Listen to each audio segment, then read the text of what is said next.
आगम निगम पुराण बखाना। जीवन में सबसे बड़ा सत्य है तो वो धर्म है, और जीवन में सबसे बड़ा धर्म है तो वो सत्य है। इसलिए आप सभी से निवेदन है, सत्यम ब्रूयात प्रियम ब्रूयात, सत्य बोलो प्रिय बोलो, सत्य के मार्ग पर चलो। झूठ बोलने पर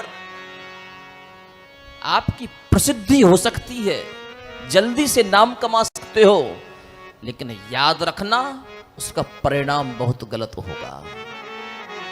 सत्य बोलने पर आपको संघर्ष तो करना पड़ेगा, लेकिन वो सत्य एक दिन अमर हो जाएगा। आज हरिश्चंद्र अमर है। काशी में एक गंगा जी का घाट है, उसको हरिश्चंद्र घाट के नाम से जाना जाता है।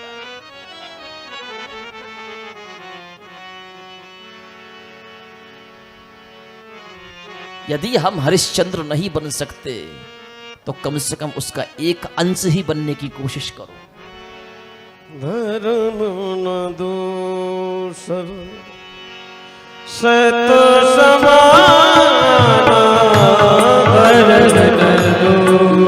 क्या बात, सत समान, धर्म न दूसर सत समान,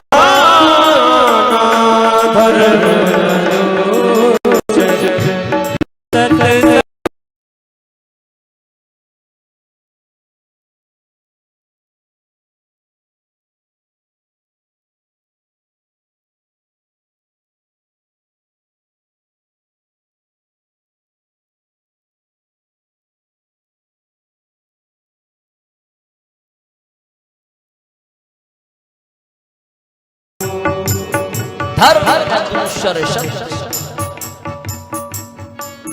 यदि आप सत्य बोलते हैं, सत्य के मार्ग पर चलते हैं, सत्य का साथ देते हैं, तो मैं इस व्यासपीठ से कहना चाहता हूं कि आपको मंदिर जाने की जरूरत नहीं है, आपको किसी तीर्थ में जाने की जरूरत नहीं है। आपका घर ही मंदिर है, आपका घर ही तीर्थ है। और यदि आपने सत्य बोलना बंद कर दिया, सत्य का साथ देना बंद कर दिया, तो लाखों बार नर्मदा की परिक्रमा लगाओ, हजारों बार वृंदावन जाओ, करोड़ों बार काशी जाओ, द्वारिका जाओ, पंचवटी जाओ, कहीं भी जाओ, कोई काम नहीं, सब समय बर्बाद करना है। इसलिए प्यारे, धर्म न सत समान, धर्म न दूसर सत समान,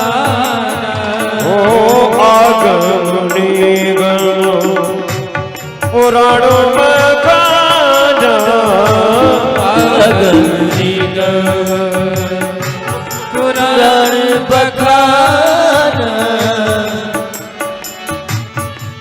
मानो तुलसीदास जी लिखना चाहते हैं, बोले तुम ये मत समझना कि मैं लिख रहा हूं, बोले आगम निगम पुराण बखाना, बोले जो वेदों में लिखा है, जो पुराणों ने गाया है, बोले वही मैं रामचरितमानस में लिख रहा हूं। मैं अपनी मन मर्जी से कुछ भी नहीं लिख रहा। इसलिए भैया सत्य बोलो, कम बोलो। 24 घंटे में से कम 4 घंटे मौन रहने की आदत डालना। 24 घंटे में कम से कम 4 घंटे मौन रहो। जो व्यक्ति बहुत कम बोलता है वो वाक्य सिद्धि को प्राप्त करता है, और जो व्यक्ति चपड़ चपड़ चपड़ चपड़ चपड़ लगा ही रहता है, कोई सुनने को तैयार भी नहीं है, फिर भी लगा है, तो समझना उसकी वाणी कभी भी सिद्ध नहीं हो सकती, इसलिए अधिक नहीं बोलना चाहिए। किसी किसी की बहुत बोलने की आदत है, कम बोलो। कम से कम 4 घंटे 24 घंटे में आप मौन रहने की कोशिश करो। भगवान का भजन करो। सब कुछ अपने घर में ही हो जाएगा, अलग से करने की कुछ भी जरूरत नहीं पड़ेगी। सत्य बोलना भी एक भजन है, सत्य के मार्ग पर चलना भी एक भजन है, सत्य का साथ देना भी एक भजन है। केवल हाथ में माला लेकर के माला को घुमाना ही भजन नहीं होता।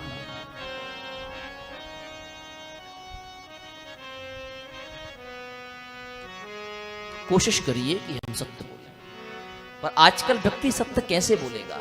जमाना बदल गया, सत्य बोलने की कोशिश करे भी ना तब भी नहीं कर सकता। जब से ये एंड्रॉइड मोबाइल आए हैं ना,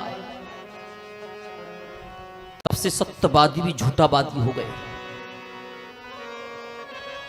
स्वयं तो झूठ बोलेंगे तो बोलेंगे, लेकिन साथ में पत्नी से भी कहेंगे तू भी झूठ बोल। श्रीमान जी घर पर पड़े हैं, किसी कर्जदार का फोन आया, पत्नी को मोबाइल पकड़ा दी, बोले घर पे है ही नहीं। कब आएंगे? बोले पता नहीं। बोले मोबाइल? बोले चार्जिंग में लगा के गए हैं।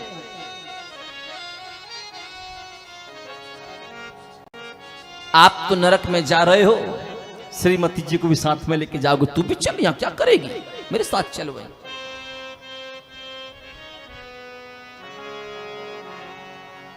24 घंटे झूठ बोलने की आदत पड़ गई।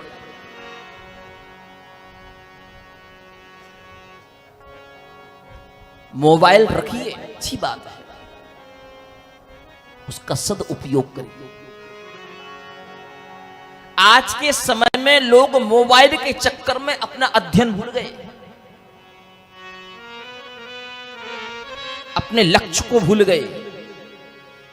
24 घंटे मोबाइल में कार्टून देखेंगे, 24 घंटे स्वयं भी कार्टून देखेंगे, पड़ोसी को भी कार्टून दिखाएंगे।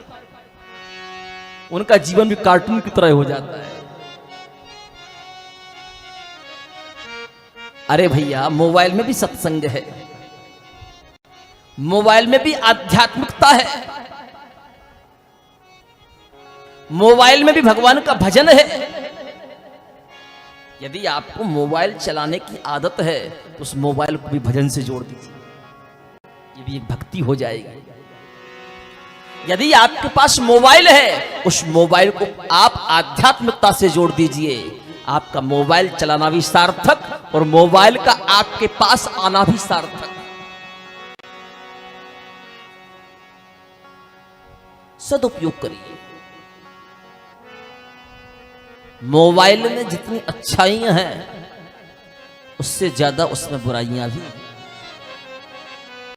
इसलिए प्यारे, उसे उतना ही यूज करिए, ज्यादा नहीं।